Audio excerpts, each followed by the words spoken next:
மஞ்சள் மஞ்சள்னு ஃபுல்லா செடி மாறம் தான் எடுத்துட்டு இப்போ மஞ்சளா மாறினதுனால தான் 3 மருந்து வாரத்துக்கு. அது ஒவ்வொன்றும் இந்த சிவப்புல பூ பிங்க் கலரா வருதா, அதுக்கு அதை பார்த்தோன்னா ஒரு கடைக்கு கொண்டு போய் கடைக்கு கொண்டு போனோம்னா அவங்க ஒரு மருந்து அதை அடிச்சிருது. 2 தேங்காய் கலந்துக்கிட்டு அடிங்கன்னா நம்ம. அண்ணா வணக்கம். அண்ணா வணக்கம். பார்த்தீங்கன்னா என்னோடய பேர் லோகநாதன். நாமக்கல் மாவட்டம் பரமத்தி வேலை தாலுக்கா கபிலர்மலை. ஒரு 8 வருஷமாக இயற்கை விவசாயம் பண்ணிகிட்ருக்கோம். இப்போ அதை நம்ம யூடியூப் சேனலில் லோக இயற்கை விவசாயங்கிற யூடியூப் சேனலில் போட்டோம். இப்போ பார்த்துட்டு தான் வந்திருக்கீங்க. இப்போ நீங்கள் வந்து காட்டை பார்த்தா உங்களே அறிமுகப்படுத்திக்கிட்டு நீங்கள் என்ன பயிர் பண்ணுறீங்க, வந்ததில் என்ன நன்மை? என் பேர் கௌதம். நான் மதுரை மாவட்டம் மேலூர்லேருந்து வரேன். நாங்கள் வீட்டை சுற்றி சும்மா கொஞ்சம் தான் மல்லிகைப்பூ தோட்டம், வீட்டு தோட்டம் மாதிரி தான். அதுவே நாங்கள் கொஞ்சம் பெருசாக பண்ணலான்னு ஒரு பிளானில் இருக்கோம். எல்லாருமே சேர்ந்து எங்கள் மச்சான், அவன் அண்ணன், அவரும் எங்கள் மச்சான். அதனால தான் சரி எல்லோரும் ஒவ்வொன்றா சேர்ந்து கொஞ்சம் தோட்டத்தை பெருசாக பண்ணலாம் அப்படின்னு ஒரு பிளானில். அதுக்கு தான் சரி என்ன எதுவும் தெரிஞ்சுக்கலாம் அப்படின்னு வந்திருக்கேன் எல்லாருமே. பேர் சொல்லுங்கள். என் பேர் யோகநாதன். நான் மதுரையிலேருந்து மேலூர்லேருந்து வர்றோம். மச்சான் கூப்பிட்டாங்க இந்த மாதிரியே சேர்ந்து பார்க்கலாம் வாங்க, நீங்கள் போய் ஒரு தோட்டத்தை பார்த்தா தான் உங்களுக்கு தெரியும் அதில் வரும் அப்படின்னு. இன்ட்ரெஸ்ட் இல்லாமல் இருந்தது. இங்கே வந்துட்டு இப்போ அதை பார்த்ததுலேருந்து கொஞ்சம் இன்ட்ரெஸ்ட்டாக பார்க்கலாம் அப்படின்ற ஒரு ஐடியா வந்திருக்கு. மச்சானோட சேர்ந்து பார்ப்போம் அப்படின்றதுக்காண்டி வந்து பார்த்து படம் வந்துருக்கு. எனக்கு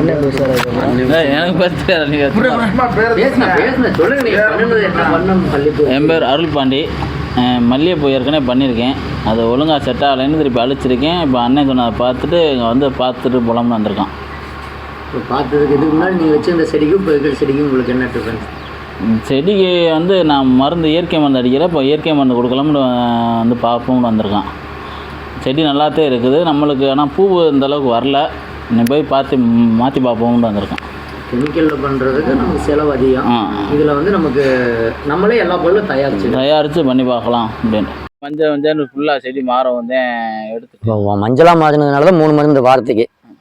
அது ஒவ்வொன்றும் இந்த சிவப்புல பூ பிங்க் கலரா வருதா, அதுக்கு அதை பார்த்தோன்னா ஒரு கடைக்கு கொண்டு போனோம்னா அவங்க ஒரு மருந்து அதை அடிச்சிருது. 2 தேங்காய் கலந்துக்கிட்டு அடிங்கன்னா நம்ம இந்த மாதிரி இருந்தா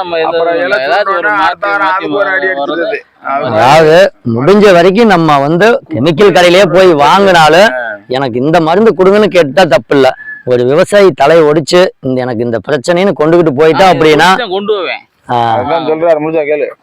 ஒடிச்சு கொண்டுட்டு போனாவே அவங்க முடிவு பண்ணிடுவாங்க.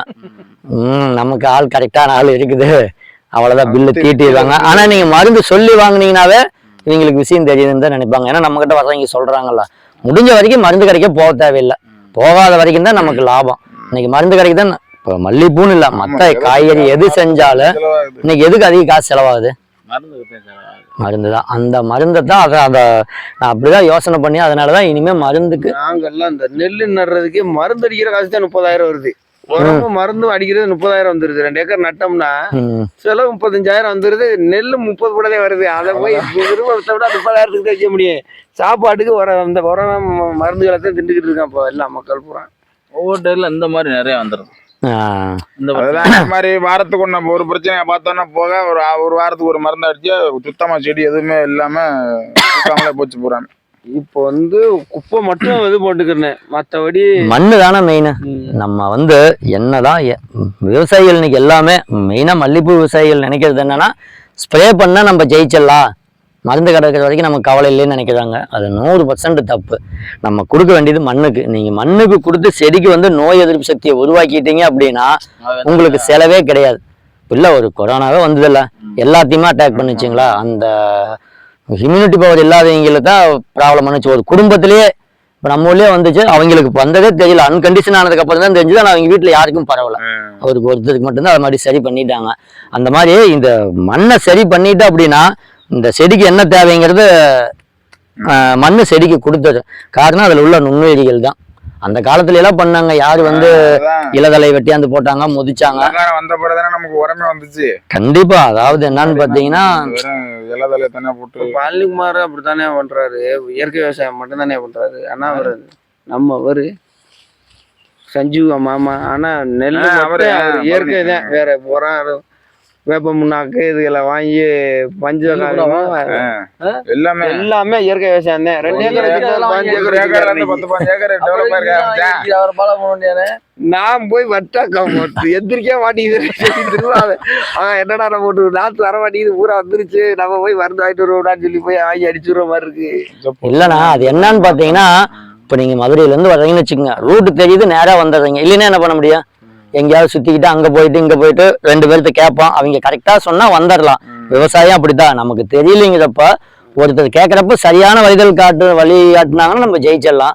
அவங்களும் தவறான வழிகாட்டுதல் பண்ணும்போது நம்ம ஒன்றும் பண்ண முடியாதுல்ல. இயற்கை விவசாயம் வந்து வளராததுக்கு காரணம் என்னன்னு பார்த்தீங்கன்னா, எல்லா விஷயம் நம்ம என்னோட விஷயம் தெரிஞ்சவங்களா நிறையா இருக்காங்க, அதையா நம்ம போய் சொல்லணும், மக்களிடையே ஷேர் பண்ணாத ஒரே காரணம் தான். இன்னும் நிறைய விஷயங்கள்லாம் இருக்குது. யாரும் பக்கத்துல இருக்கிறவங்க வளரக்கூடாதுன்னு சொல்றதே கிடையாது. இப்போ நான்லாம் பார்த்தீங்கன்னா 5 வருஷமா படாத பாடு கிடையாது. எல்லா மாவட்டம் சுற்றி ஒரு விவசாயம் நமக்கு என்ன செடியில் பிரச்சனை, அது எப்படி சரி பண்ணுறாங்க, கெமிக்கல் என்ன கொடுக்குறாங்க, அதுக்கு இயற்கை மாறா என்ன இருக்குதுன்னு 5 வருஷமா ஒன்றும் வருமானம் எடுக்க முடியல. 6வது வருஷம் இதெல்லாம் நம்ம செஞ்சு பாக்கியில் நல்லா வர முடியுதா. 7வது வருஷம் நம்ம யூடியூப் ஆரம்பித்து சரி நமக்கு தான் யாரும் சொல்லித்தரல, மக்களாவது இதை பார்த்து பயன்படுத்தேன் அப்படிங்கிறதுக்காக நம்ம இதை போட்டதுனால தான் இன்னைக்கு எவ்வளவோ பேர் பலன் அடையிறாங்க. நானும் அந்த வீடியோ பார்த்து தான் ஒரு ஏக்கருக்கு 87 கிலோ போட்டுருக்கோம். சரி 80 அதில் பாதி வந்தா கூட ஓகே, நமக்கு வேற வேலையை பார்க்க வேண்டாமே. இல்லைண்ணா அதாவது நம்ம சொல்லையில ஈஸி, ஆனா அது செயல்முறைப்படுத்த கொஞ்ச நாள் கஷ்டப்பட்டு தான் ஆகணும். எல்லாருமே சிங்கப்பூர்ல வேலை பார்த்தாலுங்க தான். அங்க காலைல 5:30 எந்திரிச்சு நைட்டு 10 மணி 12 மணி வேலை பார்த்துட்டு அடுத்தவனுக்கு தானே குப்பை ஓட்டிட்டு இருக்கான். அந்த வேலை எங்க நான் பாதி நேரம் வேலை பார்த்தா போதும் பாருங்க. அடுத்த வருஷம் சிங்கப்பூர் தான் போறாங்க. மாமா அங்க இருக்காரு, அதனால தாய் மாமாலாம் அங்கதான் இருக்காங்க.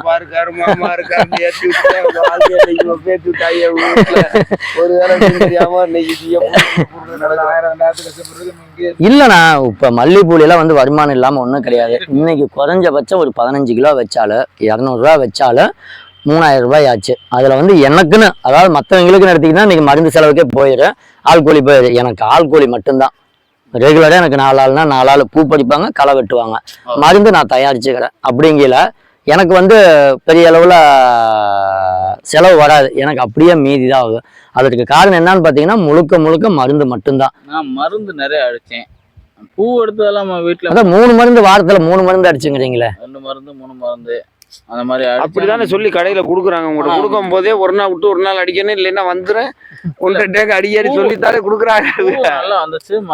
காலை இந்த மருந்தை காலையில அடிக்கணும், அந்த மருந்து சாயந்தரம் அடிக்கணும். ஒரு 10 சென்ட் அவன் போட்டான், ஒரு 5 kilo 6 kilo 10 kilo 5 கிலோடா 9 kilo 8 kilo எடுக்க முடியாம எடுத்தோம்ல ஒரு தடவை. அதாவது இப்போ இந்த செடி வைக்கிறது அப்படின்னா இதுக்குன்னு ஒரு சத்து இருக்கு. அந்த சத்து இருக்கிற வரைக்கும் நீங்க எதை கொடுத்தாலும் கொடுக்காட்டி அது பூக்கும். அப்ப நீங்க கெமிக்கலே கொடுத்தாலும் பூக்கு. அந்த டைம் முடிஞ்சிருச்சு அப்படின்னா அதுக்கப்புறம் பூக்க வைக்கணும், அதுதான் திறமை. அந்த உரமெல்லாம் அவ்வளோவா கொடுக்க கிடையாது.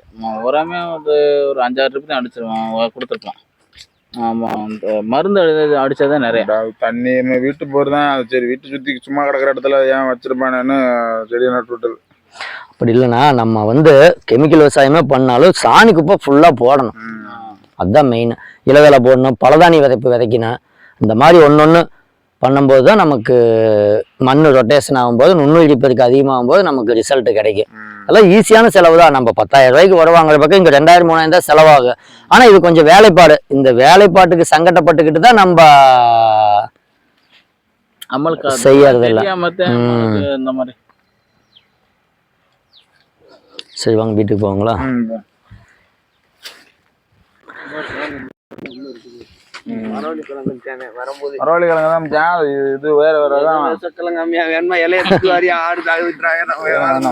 அந்த மாதிரி இது மட்டும்தான் மல்லிகைப்பூ செடியில இதை மட்டும்தான் நம்ம இதுதான் அப்படியே சொன்னோம் பாத்தீங்களா. இது மட்டும்தான் இதுல ஓட வருது. இது ஆழத்துல இருந்து வரும், கீழே இருந்து எவ்வளவு ஹைட்ல வருது பாருங்க. இதை காட்டுறேன். ஏய்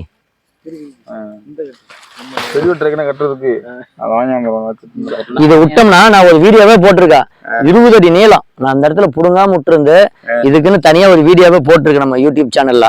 அது விட்டுட்ட பாக்கல என்னதான் பண்ணுதுன்னு அப்படியே சுத்திட்டு போய் மறுபடியும் அங்க சுத்தி 6 செடி சுத்தி இங்க வந்துருச்சு. 20 அடி நீளம் அளந்து பார்த்துட்டு அப்படி வீடியோவை இப்படி கையில பிடிச்சா நம்ம யூடியூப் சேனல்லே போட்டிருக்கான். அது அந்த அளவுக்கு வளருது, ஆனா பூ பூக்கிறது அந்த அளவுக்கு வளராது. அது வேஸ்ட் தான். அதான் பூரா 4 தலை 5 தலையிலே வந்து பூ. அரும்பு இந்த மாதிரி ரொட்டீனா எடுத்துக்கிட்டே இருக்கணுங்கண்ணா. இப்போ பூ பொறிக்கிறதா அப்படின்னு வச்சுக்கோங்க, இப்போ காட்டுறேன் பாருங்க. இப்போ இதெல்லாம் நாளைக்கு நாளான்னைக்கு பொறிக்கலாம். இது வந்து பாத்தீங்கன்னா அதுக்கு ஒரு 2 நாள் லேட்டாகி பொறிக்கலாம். இப்போ இந்த அடுத்த அரும்பு இங்க வந்துருது. இது அடுத்தது பாத்தீங்கன்னா உங்களுக்கு லைட்டா தான் இங்க முட்டுது பாத்தீங்களா. இந்த மாதிரி வந்து இயற்கையில பண்றோமா இல்லையாங்கிறது இந்த அரும்புகளை வச்சே கண்டுபிடிச்சிடலாம். இந்த மாதிரி நம்மளுக்கு அரும்பு இப்போ ஒன்று எடுத்து இருக்கையில அடுத்த அரும்பு ரெடியா இருக்கும். அடுத்து அப்படித்தான் வந்துச்சு. வெய்ய காலத்துல மட்டும் வரும். நான் சொல்றது ஆளினால் எல்லா மாசமே. பனி காலத்துலதான் நிறைய. ஆனா பனி காலத்துல குறையும் நம்மளுக்கு, குறைய. ஆனா அரும்பு இருக்கு. நம்மளுக்கு அதே கண்டிஷன்ல தான் இருந்துச்சு. நார்மலா எல்லா இடத்துலயும் வந்து பனி காலத்துல ரொம்ப ரேர் தான். நமக்கு இடம் கொஞ்சம் தானே, அதனால ரொம்ப கம்மியா. இந்த பனி காலத்துல நிறைய பூ வைக்கணும். பனி காலத்துல மழை காலத்துல பூ எடுக்க முடியாதுங்கண்ணா. காரணம் என்னன்னு பாத்தீங்கன்னா, இது வந்து நான் அப்படியே சொன்னேன் பாத்தீங்களா, வெயில் சூரிய ஒளி அதிகமா தேவைப்படும், வறட்சி தாவரம். அப்புறம் இதுக்கு அதிகமா தண்ணி கொடுத்தா என்ன ஆகும்? மழையில வந்து நம்ம யாரும் ஒன்றும் பண்ண முடியாது. அப்ப வந்து செடிக்கு வந்து ஹீட் பண்ணுனா செடி சூடாகிறதுக்கு நம்ம என்ன செய்யணுமோ அதை செஞ்சோம்னா தான் எடுக்க முடியும். அதனாலதான் நம்ம இந்த தடவை 8-9 கிலோ எடுக்க முடிஞ்சிச்சு. இப்போ ஃபர்ஸ்ட் 3ஆம் வருஷம் 2 கிலோ தான் எடுத்தேன். போன வருஷம் 6 கிலோ எடுத்து இந்த வருஷம் 8 to 9, 9.25 வரைக்கும் எடுத்தாச்சு. ஆனா ரேட் இருக்கு. உங்க ஏரியாவில் 5000-6000 போகுது. எங்க ஏரியாவில் 2800 தான் ஹையஸ்ட் ரேட்டு. அதுலயும் கமிஷன் போக பாத்தீங்கன்னா 2200, 2300 தான் கைக்கு வரும். நீங்க எங்க இருந்து எங்க கொண்டு போய் நம்ம வீட்டுக்கு பூ எடுக்க வருவாங்க. இப்போ நான் கொஞ்ச நேரத்துல வந்துடுவாங்க, வீட்டுக்கே வந்து எடுத்துட்டு போயிடுறாங்க. நம்ம பூக்கு காம்பினேஷன் கொஞ்சம் அதிகம். பூ கட்டுறதுக்கு எடுத்துட்டு போறாங்களா இல்ல கடைக்காரர் எடுத்துட்டு போயிட்டு அவருக்கு வேணுங்கிறது வச்சுட்டு மீதிய சேல்ஸ் பண்ணிடுவாப்ல. நம்ம மார்க்கெட் இருக்கு, கமிஷன் கடை, அங்க கொண்டு போய் இங்கே கமிஷன் கடை தான். நம்ம இயற்கையில பண்றதுனால நம்ம பூ வந்து அவ்வளவு சீக்கிரம் வாடாதுன்னு வச்சுக்கோங்களேன். வாங்குறவங்க விரும்பி வாங்குவாங்க. அதனால இதுக்குன்னு ரெகுலர் கஸ்டமர் நிறைய இருக்காங்க. அவங்களுக்கு இந்த பூ அவன் கொடுத்தே ஆகணும். அதனால அவர் டைரக்டா இங்கேயே வந்து, அங்க போனோம்னா யாரு வேணாலும் எடுக்கலாம். இங்க வர்றப்ப அவன் ஒருத்தன் தான் அப்படிங்கிறனால இப்போ கிட்டத்தட்ட நான் கொரோனாவுக்கு முன்னாடி இருந்து அந்த பையன் தான் தனியா எடுத்துக்கிட்டே தான் இருக்கு. அப்பல வேற யாருக்கும் நம்ம கொடுக்கறது இல்லை.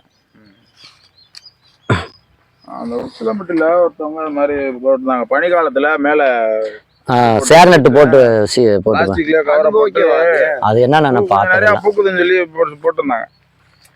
நம்ம பெருசா பண்ணோம்னா அது மாதிரி செஞ்சு பார்க்கலாம்னு நீங்க முடிஞ்ச வரைக்கும் செடிக்கு வந்து தண்ணியை சென்டர் பண்ற மாதிரி பண்ணிக்கங்க. உங்களுக்கு இல்ல வைக்கும் போது செடிக்கிட்ட போட்டுருங்க. ஏன்னா செடி வேர் விட்டு வளரணும். செடி வளர்ந்ததுக்கு அப்புறம் தான் நம்ம 2 செடிக்கு இடையில 5 செடிக்கு ஒண்ணு வச்சிருக்கேன், 2.5 அடிக்கு போட்டிருக்கேன்.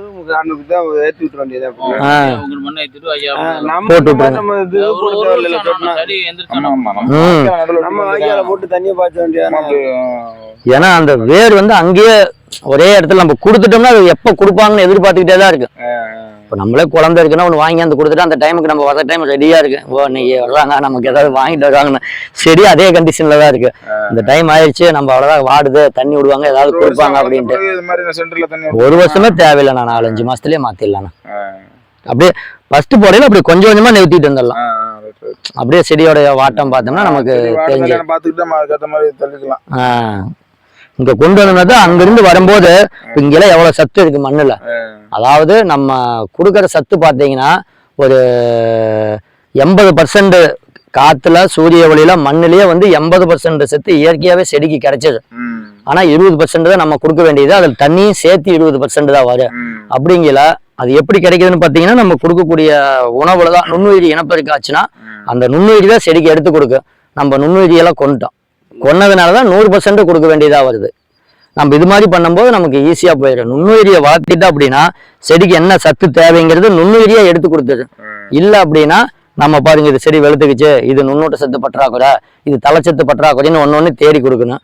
நம்ம இயற்கையில பண்ண ஆரம்பிச்சு மண் இயற்கைக்கு மாறிடுச்சுன்னா நுண்ணுயிரி அந்த வேலையை செஞ்சுக்கு, நமக்கு அந்த வேலை கிடையாது. இதுக்கு உணவு கொடுக்கறது மட்டும்தான். இப்போ நம்ம 6 மாசம் ஆகுதுன்னு சொன்னோம் பாத்தீங்களா, எதுவுமே கொடுக்கறது கிடையாது. இப்போ பாருங்க தண்ணியே இல்லாம செடி என்ன வாட்டத்துல இருக்கு. என்னங்கண்ணா எல்லாமே டியூப்லயே கொடுத்துருவோங்க. புண்ணாக்கு மட்டும் நம்ம ஊற வச்சு ஊத்தி விட்டுருவோம். செடிக்கு தண்ணி இங்க போட்டிருக்கு பாத்தீங்களா அந்த ஒழுகுற அந்த இடத்துல புண்ணாக்கு மட்டும் கரைச்சி ஊத்தி விட்டுருவோம். ஏன்னா அது ட்ரிப்ல வந்து அடைக்கும். அது ட்ரிப்ல அடைக்கும். எல்லா புண்ணாக்கு NPK நம்ம கடையில NPK வாங்கி போடுறோம்ல, தலைச்சத்து, மணிச்சத்து, சாம்பல் சத்து, அது 3மே புண்ணாக்குல இருக்குது. கடலை புண்ணாக்கு, தேங்காய் புண்ணாக்கு, எள்ளு, கொட்டைமுத்து, வேப்பமட்டை இந்த மாதிரி போடும்போது எல்லா புண்ணாக்கையும் ஒட்டுக்கா ஊற வச்சு நம்ம சாணப்பாசி காய்ச்சல் ஒரு 10 லிட்டர் உள்ள ஊத்தி வச்சோம்னா ஒரே வாரத்துல நல்லா பொங்கி மாறிடுது. எடுத்து செடிக்கு அப்படியே ஊத்தி விட்டுறலாம். செடிக்கு 100 மில்லி 200 மில்லி ஊத்தி விட்டுறலாம். வெளியில ஊத்திட்டா போதும். இங்க ஊத்துனாவே போதும். தண்ணி எந்த இடத்துல கொடுக்கறோமோ அந்த இடத்துல தண்ணி ஈரம் அந்த செடி நட்டோம்னா செடி விட்டு ஒரு அடி தள்ளி லைட்டாக மண்ணை எடுத்து குழி பறித்து ஒரு 3 இன்ச்சு யானை பறித்து பார்த்தோம்னா எவ்வளோ ஈரம் இருக்குதுன்னு தெரியும். ஈரம் காயுது அப்படின்னா தண்ணி கொடுக்கலாம். இல்லை அப்படின்னா அளவுக்கு அதிகமாக தண்ணி கொடுத்தனாலும் நொதன்னு நம்ம தண்ணி தாக இருக்கும்போது குடிச்சா அப்படி இருக்கும். தாக இல்லை அப்படின்னா அந்த மாதிரி தான். தரையெல்லாம் ஓகே தான், நம்ம வயல்லாம் கொஞ்சம் பிரச்சனை இருக்கு. ஆமாம், வறட்சி. மழை பெஞ்சாலும் தண்ணி நிற்காது. தண்ணி இப்போ எவ்வளோ தண்ணி கொடுத்தாலும் உடனே இழுத்துரும். அப்போ பிரச்சனை இல்லை, அந்த மண்ணில் அருமையாக வைக்கலாம். தண்ணி இப்போ கொடுத்தோம்னா தண்ணி நிற்காது. எவ்வளோ தண்ணி பாடினாலும் ஒரு மணி நேரத்தில் தண்ணி எல்லாம் போயிடும் நம்ம தரையில். அந்த மண்ணுக்கு சூப்பராக பூக்கும். நம்ம காடு மணல் அண்ணா இது வந்து ராமேஸ்வரத்தில் பார்த்தீங்கன்னா வெறும் மணலில் தானே நட்டு வச்சிருக்காங்க. நானே போயிட்டு ஆச்சரியப்பட்டேன், எங்களா நம்ம மணலில் கால் வச்சு இந்த கொதிக்குது இதில் நாற்று போட்டு கொண்டுட்டு வர்றாங்களா அப்படின்னே போனேன் ஃபர்ஸ்ட் டைம் எடுக்கிறப்ப. எல்லாம் நீங்க டேரக்டா அங்கதான் போய் வாங்குனீங்களா? ஆமாம், ஃபர்ஸ்ட் டைம் மட்டும் போனேன். இப்போலாம் ஃபோன் பண்ணோம்னா பழக்கம் நம்ம நண்பர் இருக்கிறதுனால நீட்டாக அனுப்பிச்சி விட்ருவார். போகிறதே இல்லை, 100 செடி வேணாலும் அனுப்பிச்சி விட்ருவார். பணத்தை கட்டிவிட்டா வேலை முடிஞ்சுது.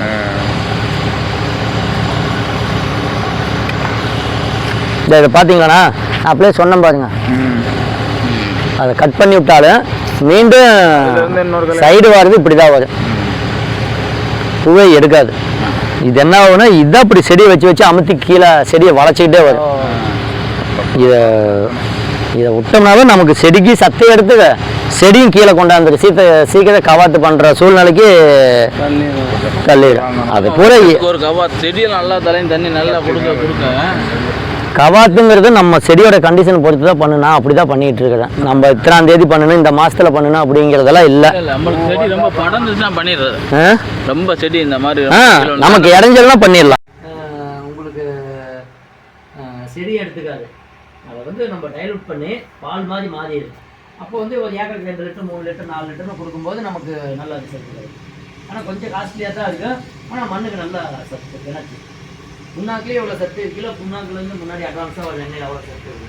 அதுக்கு நம்ம எண்ணெயில் இந்த தேங்காய் பருப்புலாம் போடுறத நம்ம மரத்தில் ஒரு தேங்காயெல்லாம் எடுத்து ஆட்டிக்கிட்டு வந்து அப்பப்போ காட்டுக்கு கொடுத்துருவோம். எவ்வளோ கொடுப்போம், வேறு வழியாகவும் கொடுப்போம். அதில் கெமிக்கல் ஊற்றுவோம். கெமிக்கல் பயோவிலேயே இருக்கும். அந்த லிக்விட் வந்து பயோ தான். ஊற்றினாலே உங்களுக்கு ஒட்டும் பசியாகவும் வேலை செய்யும்.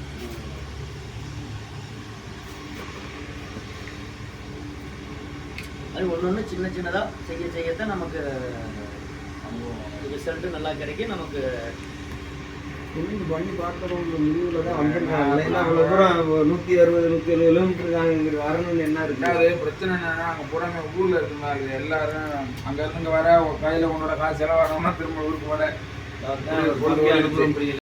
இதெல்லாம் வந்து 10 லிட்டருக்கு சும்மா ஒரு 5 மில்லி கொடுத்தோம்னாவே போதும். அப்படியே செடி எல்லாத்துக்குமே ஒரு பழக்கம் வேணும்ல. வீசா சக்கரை போட்டு வீசா நம்ம தண்ணியில் கலந்துக்கிறேன். இது இப்போ 2வது போட்டது. இது வந்து நான் இந்த ரேஞ்சுக்கு போட்டேன். இது வரைக்கும் இதில் கொஞ்சம் கூட எடுக்கல, ஃபுல்லாக ஆவியாகி தான் போயிட்டு தான் இருக்குது. எவ்வளோ நாள் கெடாமல் இருக்குதோ, இதெல்லாம் 1 வருஷத்துக்கு மேலே ஆயிடுச்சு. இது போட்டு போகிற 6 மாதம் தான் இருக்குது. 6 மாதத்தில் எவ்வளோ குறைஞ்சிதுன்னு சொன்னால் தண்ணி மழை அதெல்லாம் மழை வாங்குது. மழையே இல்லையே, மழை வந்தாலும் பிரச்சனை இல்லை, இதுக்கலாம். நம்ம அதுக்கு மட்டும்தான் கொஞ்சம் ஃபஸ்ட்டு டைமுக்கு மட்டும்தான் மூடி வைக்கணும். 2வது டைம் இதெல்லாம் மழை வந்தாலும் ஒன்றும் ஆகாது. இதில் வந்து வேறு எந்த பாக்டீரியாவும் இதில் போய் அதனுடைய தவறான பாக்டீரியா உள்ளுக்குள்ளே போய் அதனுடைய இனப்பெருக்கத்தை பண்ண முடியாது. ஈயோ கொசுவோ எது உள்ளுக்குள்ளே போய் விழுந்ததுனால அது அவுட்டு, அதே கரைச்சது. அந்த சாணி பாசி மாதிரி மல்டிப்ளை பண்ண முடியாது. மீனை போட்டு தான் ரெடி பண்ணணும். மீனை போட்டு தான் ரெடி பண்ணணும். அப்புறம் அடுத்தது நீங்கள் 1 லிட்டர் ஊற்றுனாலே வேகமாக கரைஞ்சிரும் சொல்கிறாங்கல்ல. அப்போ அது கேட்பாது, கொஞ்சம் பணத்தை போட்டால் இது மல்டிப்ளை பண்ணி கொடுத்துருமா, நம்ம காசை போட்டு மல்டிப்ளை பண்ணிக்கலாம் அப்படின்னு கேட்குறேன். அது மாதிரி இதையும் எடுத்து வச்சு இது வந்து நம்ம பாசாக எடுத்தது நல்லா எடுத்துக்கிட்டு போட்டு வச்சு அட்ஜஸ்ட் ஆகிடுவோம். அதுக்காக போட்டு வச்சுக்கணும். நல்ல வெயிலில் தான் வைக்கணும். இருக்க இருக்க வந்துக்கிட்டே இருக்குமா இல்லை கொஞ்சம் தான் வருமா? அதே டைம் அதுக்கப்புறம் கெட்டு அதுக்கப்புறம் வேறு இடத்துக்கு வந்துட்டோம். இந்த சாணி கொண்டு போய் இதே போல் வச்சா ஒரு செடிக்கு ஃபுல்லாக பூ பூ. இது சாம்பிள் போட்டது தான். இதெல்லாம் கெட்டு மீன் இல்லைம்மா. ஒன்று நம்ம ஒவ்வொரு சாம்பிள்னா உங்களுக்கு அந்த ரூமில் கூட்டி கொண்டே காட்டுற பாருங்க. இதெல்லாம் சாம்பிள் போட்டு வாழ்க்கை பாதி அதுலேயே போயிடுச்சு. ஆமாம், போடலினாலும் நம்ம கண்டுபிடிக்க முடியாதுல்ல, ரேசியாக சொல்ல முடியாதுல்ல யாருக்குமே. சும்மா காசை போட்டு மருந்து வாங்கி காலி பண்ணிட்டே இருக்கிறதுக்கு ஏன்னா இப்போ நம்ம சொல்றது அத்தனையுமே நம்மளுடைய அனுபவம் தான். இப்படி செஞ்சா இப்படி வரும் போல அவர் செடிக்கு நான் சொல்றேன்னா 15 நாள் அதிகபட்சம் 30 நாளையில் நம்ம மாற்றி கொடுத்தாரு அப்படிங்குதுன்னா அதுக்குண்டா நம்ம விஷயம் தெரிய நம்ம அந்த அளவுக்கு ரேசியா கொடுத்து கண்டுபிடிச்சதுனால தானே நம்மளால சொல்ல முடியுது. இல்லை அப்படின்னா நம்மளால சொல்ல முடியாது. கண்டிப்பாக